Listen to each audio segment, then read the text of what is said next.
Hi friends, welcome to learning academy Kannada YouTube channel. ಮೊದಲ ಬಾರಿ ನಿಮ್ಮೊಂದು ಯೂಟ್ಯೂಬ್ ಚಾನಲ್ ನೋಡ್ತಾ ಇದ್ದಾರೆ ಅಥವಾ ಇಲ್ಲಿವರೆಗೂ ಸಬ್ಸ್ಕ್ರೈಬ್ ಮಾಡದೇ ಇದ್ದರೆ ಸಬ್ಸ್ಕ್ರೈಬ್ ಮಾಡಿ ಮತ್ತು ಸಪೋರ್ಟ್ ಮಾಡಿ ಅಂತ ಹೇಳ್ತಾ ಇವತ್ತಿನ ಒಂದು ವಿಡಿಯೋ ಏನಪ್ಪ ಅಂತಂದರೆ KPTCL ಪವರ್ ಮ್ಯಾನ್ ಆಗಿರ್ಬೋದು, JE ಈ ಒಂದು ಹೊಸ ನೇಮಕಾತಿಗಳ ಬಗ್ಗೆ ಮಾತಾಡ್ತಾ ಹೋಗೋಣ. ಓಕೆನಾ? ಜಾಸ್ತಿ ಜನ ಕೇಳ್ತಾ ಇದ್ರಿ ಸಹ ಒಂದು ಹೊಸ ನೋಟಿಫಿಕೇಷನ್ ಯಾವಾಗ ಬರಬಹುದು ಅಂತ. ಅದರ ಬಗ್ಗೆ ನಾನು ಈ ವಿಡಿಯೋದಲ್ಲಿ ಹೇಳ್ತೀನಿ ಯಾವಾಗ ಬರಬಹುದು ಅಂತ. ಓಕೆನಾ? ಅದಕ್ಕಿಂತ ಮುಂಚಿತವಾಗಿ ನೀವೇನಾದರೂ ಸಹ ನಮ್ಮದು ಚಾನಲ್ ಮೆಂಬರ್ಶಿಪ್ಪನ್ನು ತೆಗೆದುಕೊಂಡಿಲ್ಲ ಅಂತಂದರೆ ಸಬ್ಸ್ಕ್ರೈಬ್ ಬಟನ್ ಪಕ್ಕ ಜಾಯಿನ್ ಬಟನ್ ಅಂತ ಕಾಣುತ್ತೆ, ಅಲ್ಲಿ ಕ್ಲಿಕ್ ಮಾಡಿ ನೀವು ನನ್ನ ಬಳಗ ಎನ್ನುವಂಥ ಮೆಂಬರ್ಶಿಪ್ಪನ್ನು 59 ರೂಪಾಯಿ ಇರುತ್ತೆ. ಅದನ್ನು ಬೈ ಮಾಡಿದರೆ ನಿಮಗೆ ಏನೇ ಒಂದು ಅಪ್ಡೇಟನ್ನು ಫಾಸ್ಟೆಸ್ಟಾಗಿ ನೀವು ನೋಡ್ಬೋದು. ಮತ್ತು ಏನೇ ಡೌಟ್ ಇದ್ದರೂ ಸಹ ನಿಮಗೆ ನಾನು ಅದ್ರ ಬಗ್ಗೆ ಕ್ಲಾರಿಫೈನ ಮಾಡ್ತೀನಿ. ಓಕೆನಾ?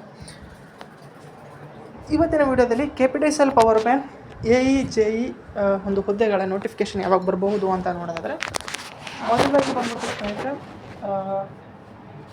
ಈಗ ತಾನೇ ಏನಪ್ಪ ಅಂದರೆ ಪ್ರೊಸೆಸ್ ಇನ್ನೂ ಇದೆ. ಪವರ್ ಮ್ಯಾನ್ ನೇಮಕಾತಿದ್ದು ನೋಡಿದರೆ ಇನ್ನು ಬೆಸ್ಕಾಮ್ದಿದೆ, ಹೆಸ್ಕಾಮ್ದು ಸಹ ಇದೆ. ಬಟ್ ಅದು ಇನ್ನೂ ಕಂಪ್ಲೀಟ್ ಆಗಿಲ್ಲ. ಅದು ಕಂಪ್ಲೀಟು ಸಹ ಆಗುತ್ತೆ, ಇನ್ನು ಸ್ವಲ್ಪ ದಿನದಲ್ಲೇ ಆಗುತ್ತೆ. ಓಕೆ, ಅಕ್ಟೋಬರ್ ಈ ಇಯರ್ ಒಟ್ಟಿನಲ್ಲಿ ಎಲ್ಲ ಒಂದು ನಿಗಮಗಳದ್ದು ಕಂಪ್ಲೀಟ್ ಆಗುತ್ತೆ ನೋಟಿಫಿಕೇಷನ್. 2024ರಲ್ಲಿ ಏನು ಬಂತು ನೋಟಿಫಿಕೇಷನ್ ಆಗುತ್ತೆ. ಬಟ್ ಏನಪ್ಪ ಅಂತಂದರೆ ಮುಂದಿನ ನೋಟಿಫಿಕೇಷನ್ ಬರೋದಕ್ಕೆ ಸ್ವಲ್ಪ ಖಾಸಗೀಕರಣ ಅದು ಇದು ಅಂತ ನೀವು ಕೇಳಿರ್ಬೋದು. ಅದರಿಂದ ಏನಾದರೂ ಸಹ ಇಲ್ಲಿ ಪ್ರಾಬ್ಲಮ್ ಆಗ್ಬೋದಾ ಅಂತಂದರೆ, ಅದು ಇನ್ನೂ ಅಧಿಕೃತವಾಗಿ ಯಾವುದೇ ಅಫಿಷಿಯಲ್ ಅಪ್ಡೇಟ್ ಬಂದಿಲ್ಲ ಅದರ ಬಗ್ಗೆ. ಹಾಗಾಗಿ ನೀವು ಅದರ ಬಗ್ಗೆ ಯೋಚಿಸುವಂಥ ಅವಶ್ಯಕತೆ ಇಲ್ಲ.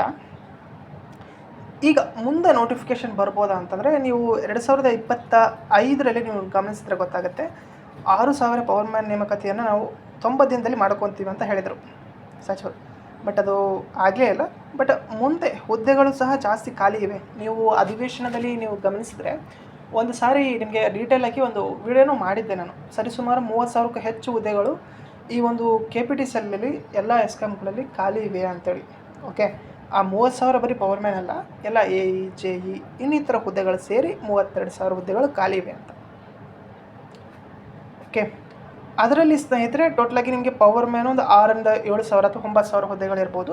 ಅದರಲ್ಲಿ ನಿಮಗೆ ನೆಕ್ಸ್ಟ್ ನೋಟಿಫಿಕೇಷನ್ ಸಹ ಅತಿ ಶೀಘ್ರದಲ್ಲಿ ಬರಬಹುದು, ಯಾಕಂತಂದರೆ ಹುದ್ದೆಗಳು ಜಾಸ್ತಿ ಖಾಲಿ ಇವೆ. AE JE ನೇಮಕಾತಿನೂ ಬರುತ್ತೆ, KPTCL ಪವರ್ ಮ್ಯಾನ್ ನೇಮಕಾತಿನೂ ಸಹ ಬರುತ್ತೆ.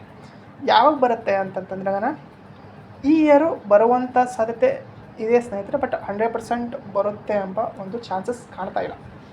ಓಕೆ, ಬಟ್ ಇನ್ನೂ ಸಹ ಯಾವುದೇ ರೀತಿಯಾದಂಥ ಅಪ್ಡೇಟ್ಗಳು ನಾವು KPTCLಯಿಂದ ನೀವು ನೋಡ್ಬೋದು ಬಂದಿಲ್ಲ.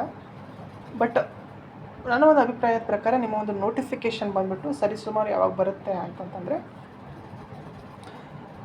ಮುಂದಿನ ವರ್ಷ 2027ರಲ್ಲಿ ಬರುವಂಥ ಚಾನ್ಸಸ್ ಹೆಚ್ಚಿದೆ. AE JE ನೇಮಕಾತಿನೂ ಬರುತ್ತೆ, 100% ಬರುತ್ತೆ. ಅದರ ಜೊತೆಗೆ ಪವರ್ ಮ್ಯಾನ್ ನೇಮಕಾತಿ ಒಂದು ಹೊಸ ನೋಟಿಫಿಕೇಷನ್ನು ಬರುತ್ತೆ. ಬಟ್ ಸ್ವಲ್ಪ ಏನು ಗೊಂದಲ ಇದೆ ಅಂತಂದರೆ, ಪವರ್ ಮ್ಯಾನ್ ನೇಮಕಾತಿ ಇದು ಒಂದು ನೋಟಿಫಿಕೇಷನ್ ಬರೋದಕ್ಕೆ ಅಲ್ಲಿ ಕ್ವಾಲಿಫಿಕೇಷನ್ದು ಇನ್ನೂ ಸಹ ಕ್ಲಿಯರ್ ಆಗಿಲ್ಲ. ನೀವು ನೋಡ್ಬೋದು ಪವರ್ ಮ್ಯಾನ್ದು ಕ್ವಾಲಿಫಿಕೇಷನ್ದು ITI ಮಾಡಬೇಕಂತ ಎಲ್ಲರೂ ಇದು ಮಾಡ್ತಾಯಿದ್ದಾರೆ. ಬಟ್ ಅದ್ರ ಬಗ್ಗೆ ಇನ್ನೂ ಸಹ ಕ್ಲಿಯರ್ ಆಗಿಲ್ಲ ಅದು. ಹಾಗಾಗಿ ಅದೆಲ್ಲ ಕ್ಲಿಯರಾಗಿ ಅವರು ಅಂತಿಮ ನಿರ್ಧಾರವನ್ನು ತೆಗೆದುಕೊಂಡು ಮುಂದಿನ ನೋಟಿಫಿಕೇಷನ್ ಬರೋದಕ್ಕೆ ಸ್ವಲ್ಪ ದಿನಗಳ ಒಂದು ಟೈಮ್ ಬೇಕಾಗುತ್ತೆ ಪವರ್ ಮ್ಯಾನ್ದು. ಬಟ್ AE JE ನೇಮಕಾತಿ ಪವರ್ ಮ್ಯಾನ್ ನೇಮಕಾತಿಗಿಂತ ಮೊದಲೇ ಬರುತ್ತೆ. ಓಕೆ, ಇದು ಒಂದು ಈ ನೇಮಕಾತಿಗಳ ಬಗ್ಗೆ ಸಂಕ್ಷಿಪ್ತ ಮಾಹಿತಿ. ನಿಮಗೆ ಏನಾದರೂ ಇದರಲ್ಲಿ ಡೌಟ್ ಇತ್ತು ಅಂತಂದರೆ ಕಾಮೆಂಟ್ ಮಾಡಿ, ಮತ್ತು ಪ್ರತಿಯೊಬ್ಬರು ಸಹ ಮೆಂಬರ್ಶಿಪ್ಪನ್ನು ಬೈ ಮಾಡಿ ಸಪೋರ್ಟ್ ಮಾಡಿ. Thank you for watching.